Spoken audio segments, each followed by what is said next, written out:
আসসালামু আলাইকুম রহমতুল্লাহি ওয়াবারাকাতুহ। বিসমিল্লাহির রহমানির রহিম। প্রিয় শিক্ষার্থী বোনেরা, আহলান ওয়া সাহলান। কোরআন পড়ুন সহজ পদ্ধতিতে কোর্সের ৪৮তম পাঠে। আজকের পাঠে আমরা অনুচ্চারিত অক্ষর সম্পর্কে শিখব ইনশাআল্লাহ। পবিত্র কোরআনুল কারিমে শব্দের ভেতর এমন অনেক হরফ আছে যেগুলো লেখা হয় কিন্তু উচ্চারিত হয় না। বিশেষ করে আলিফ, ওয়াও, ইয়া লিখতে আসে কিন্তু পড়ার সময় উচ্চারণ হয় না। তো এরকম হরফগুলোকে অনুচ্চারিত অক্ষর বলা হয়। এই অনুচ্চারিত অক্ষরের নিয়মগুলো আজকে আমরা শিখব। প্রথম যে নিয়মটা আমরা দেখতে পাচ্ছি যে যদি কোনো ফাতহা, কাসর বা দম্মাহ যুক্ত অক্ষরের পরে সুকুন বা তাসদিদ যুক্ত অপর কোনো অক্ষর আসে এবং যদি এই দুই অক্ষরের মাঝে আলিফ, ওয়াও বা ইয়া থাকে তাহলে মাঝের অক্ষরের উচ্চারণ বাদ দিতে হবে। যেমন এখানটায় আমরা দেখি, এখানে আমরা ফা, প্রথমে এখানে আলিফ মাদ আছে, তবে এর পরবর্তীতে যে হরফটি আছে এটি হচ্ছে সুকুন যুক্ত। তো এখানে আমাদের আলিফ মাদের কার্যকারিতা থাকবে না, ফা সরাসরি লাম সুকুনকে ধরবে। আমরা ফাল ইয়াউমা পড়ব, ফাল ইয়াউমা। এখানে আলিফটি অনুচ্চারিত থাকছে, তো এটি হচ্ছে অনুচ্চারিত অক্ষর। তো আমরা পড়ার সময় এই নিচে যেভাবে লেখা আছে এভাবে পড়তে হবে, তবে লেখার ক্ষেত্রে এরকম যেভাবে উপরে আছে এভাবেই লিখতে হবে। ফাল ইয়াউমা, এরপর আছে ওয়াল কমার, ওয়াশামসা। এখানে দেখতে পাচ্ছি আলিফ মাদের পরে সাদ্দা বা তাসদিদ যুক্ত যে শিন এসেছে, সাদ্দা যুক্ত অক্ষর, তাহলে এখানে আমাদের সরাসরি ওয়াও সাদ্দাযুক্ত শিনকে ধরবে, মাঝে যে আলিফ লাম আছে এগুলো উচ্চারণে আসবে না। ওয়াশামসা। তাহলে আশা করি আমাদের এই ১ নাম্বার নিয়মটা ভালোভাবে বোঝাতে আমরা পেরেছি। এরপর দ্বিতীয় যে নিয়মটা আছে যে যদি কোনো আলিফের উপর ছোট শূন্য থাকে বা বৃত্তসহ এরকম আলিফ থাকে তাহলে সেটা উচ্চারণ করতে হবে না, এটা অনুচ্চারিত অক্ষর। তো এই শূন্য বা বৃত্তসহ এই আলিফটাকে আলিফে জায়েদা বা অতিরিক্ত আলিফ বলে। কোরআনুল কারিমে এরকম আমরা দেখতে পাবো। তো সেই ক্ষেত্রে আমাদের এই আলিফটা উচ্চারণ করতে হবে না। তো আমরা কিভাবে পড়ব? আফা ইন, আফা ইন, লিশাই ইন, ওয়ামালাইহি।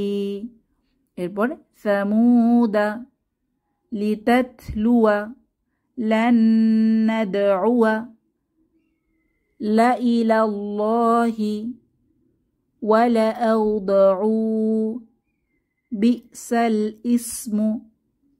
আমরা পরবর্তী পৃষ্ঠাতে চলে যাচ্ছি। এখানে আমরা তৃতীয় নিয়মটা দেখতে পাচ্ছি যে আনা। কোরআন মাজিদে যদি আমরা এরকম আনা এই শব্দটা পাই তখন যদিও এখানে আলিফ মাদ আমাদের এক আলিফ টানার কথা, তবে এই ক্ষেত্রেই আনার ক্ষেত্রে ব্যতিক্রম নিয়ম, আমাদের টানা যাবে না। আনা টানা মানা।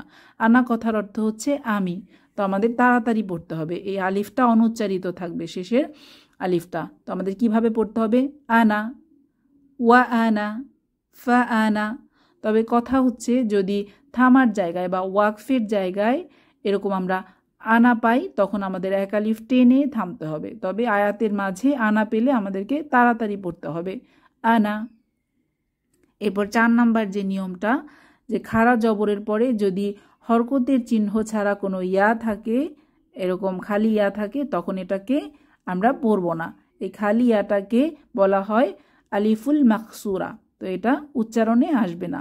আমরা এভাবে পড়ব মা ওয়া, মুসা, ঈসা। এটা এভাবেও আমরা মনে রাখতে পারি, নো সাইন নো সাউন্ড। তাহলে ইয়াটা উচ্চারণে আসছে না যেহেতু ইয়ার উপরে কোনো সাইন নেই, জবর জের পেশ কিছু নেই, খালি ইয়া। এরপরে পঞ্চম যে নিয়মটা যে ইয়ার উপর যদি কোনো চিহ্ন না থাকে তখন এটিকে আমরা পড়ব না। তো একই কথা, নো সাইন নো সাউন্ড। তো এখানে আমরা দেখতে পাচ্ছি ফি, পরবর্তী আমাদের যে লামের উপর সুকুন এসেছে, এই ইয়াতে কোনো সাইন নেই, তো আমরা পড়ব ফিল আরদি, আলাল্লাহি, ইলাল্লাযীনা, আসাল্লাহু, ঈসা ইবনা, ফাতারাল্লাযীনা। আশা করি বুঝতে পারলাম। তাহলে ইয়াতে যখন কোনো জবর জের পেশ কিছু থাকবে না, নো সাইন নো সাউন্ড।